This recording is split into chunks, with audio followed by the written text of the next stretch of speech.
नमस्कार दोस्तों, ताप और दाब की ये दूसरी क्लास है। तो 20वां क्वेश्चन, 1 किलोग्राम जल का तापमान 30 डिग्री सेल्सियस से बढ़ाने 80 डिग्री सेल्सियस के लिए आवश्यक ऊष्मा है। कितनी ऊष्मा होगी? तो ये होगी 50 कैलोरी। Option number D.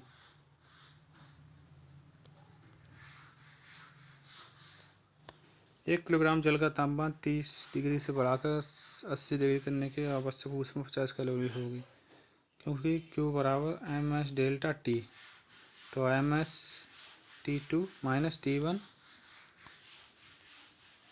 1 गुणे 1 80 माइनस 30 यानी 50 कैलोरी। ठीक है। ऊष्मा संवाहकता गुणांक का आयाम है। ऊष्मा संवाहकता गुणांक का आयाम है MLT minus 3 delta theta minus 1। Option number D.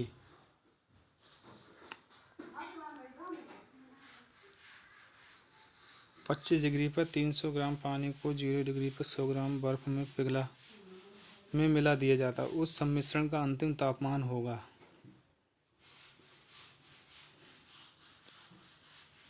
0 degree Celsius. आइए देखते हैं। बर्फ की ऊष्मा 80 कैलोरी प्रति ग्राम। 100 ग्राम बर्फ को 0 डिग्री में बदलने के लिए आवश्यक ऊष्मा 100 गुणे 80 बराबर 8000 कैलोरी। 300 ग्राम पानी से प्राप्त ऊष्मा 300 गुणे 1 गुणे 25 माइनस 0 यानी 7500 कैलोरी। मिश्रण का तापमान 0 डिग्री होगा। ठीक है दोस्तों।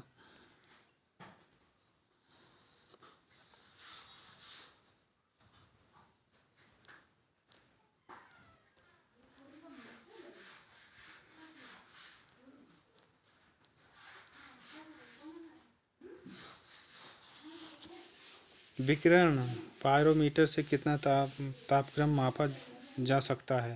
कितना तापक्रम? तो 500 डिग्री से ऊपर। Option number D. अगला, एक गोल, एक घन और एक वृत्ताकार प्लेट 200 डिग्री सेल्सियस तक गर्म किए जाते हैं और ठंडे होने के लिए छोड़े जाते हैं। उनमें क्या शीघ्र ठंडा होगा, यानी जल्दी से जल्दी कौन ठंडा होगा? तो ये वृत्ताकार प्लेट। ऑप्शन नंबर सी।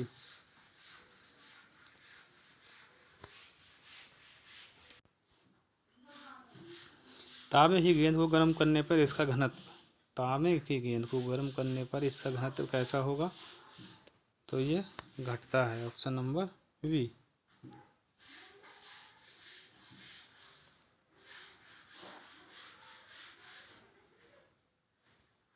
हाइड्रोजन से भरा रबड़ का गुब्बारा वायु में ऊपर जाकर फट जाता है, क्योंकि वायु घट जाता है, वायु दाब घट जाता है। Option number D.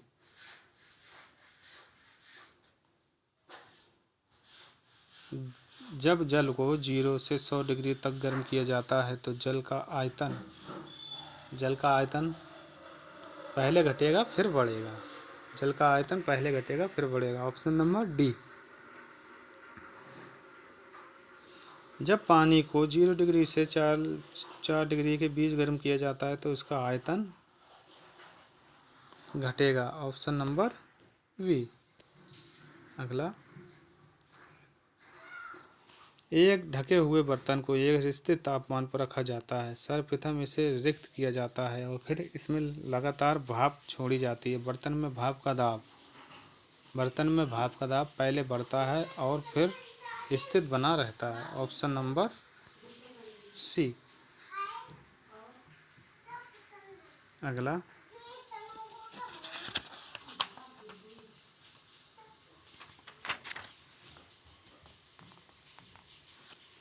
कपड़े को सुखाने के लिए निम्नलिखित अवस्थाओं का कौन सा समूह उपयुक्त है? प्रबल वायु भी होनी चाहिए, उच्च आर्द्रता तो गलत है, उच्च तापमान, उच्च ताप ठीक है, शुष्क हवा ऑप्शन, यानी ऑप्शन नंबर डी होगा। ठीक। अगला, जब दो विभिन्न ताप वाली वस्तु को आपस में मिलाया जाता है तो मिश्रण का ताप होगा। मिश्रण का ताप कैसा होगा? अधिक ताप वाली वस्तु के ताप से कम, लेकिन कम ताप वाली वस्तु के ताप से अधिक। Option number B. अगला, वास्तविक रूप से एक्सरे होते हैं।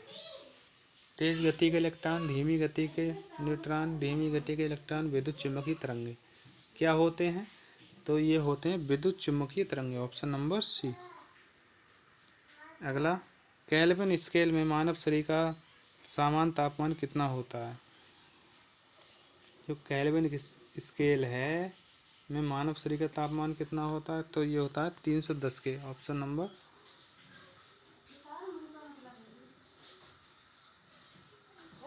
बी। कणों के द्वारा हीट ट्रांसफर की क्रिया को कहते हैं। कणों के द्वारा हीट ट्रांसफर की क्रिया को कहते हैं, क्या कहते हैं? कंडक्शन। Option number B.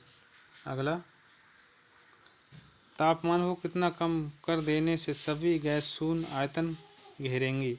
तापमान को कितना कम कर देने से सभी गैस शून्य आयतन घेरेंगी? तो इसका सही आंसर होगा -73 degree Celsius. Option number C. अगला, भारत के लिए अत्यंत उपयुक्त अपारंपरिक ऊर्जा स्रोत है। भारत के लिए अत्यंत उपयुक्त अपारंपरिक ऊर्जा स्रोत है सौर ऊर्जा, पवन ऊर्जा, ज्वारीय तरंग ऊर्जा, नाभिकीय ऊर्जा। तो सही आंसर होगा सौर ऊर्जा। Option number A. अगला, किस तापमान पर सेंटीग्रेड और फ़ारेनहाइट पैमाने का मान समान हो जाता है? किस तापमान पर सेंटीग्रेड और फ़ारेनहाइट पैमाने का मान समान हो जाता है? तो ये होता है -40 डिग्री सेल्सियस। अगला, ऋणात्मक यानी -40 डिग्री सेल्सियस बराबर है ... डिग्री फ़ारेनहाइट के किसके बराबर है? तो ये -40 डिग्री। दोस्तों, क्लास कैसी लगी कमेंट्स में ज़रूर बताना।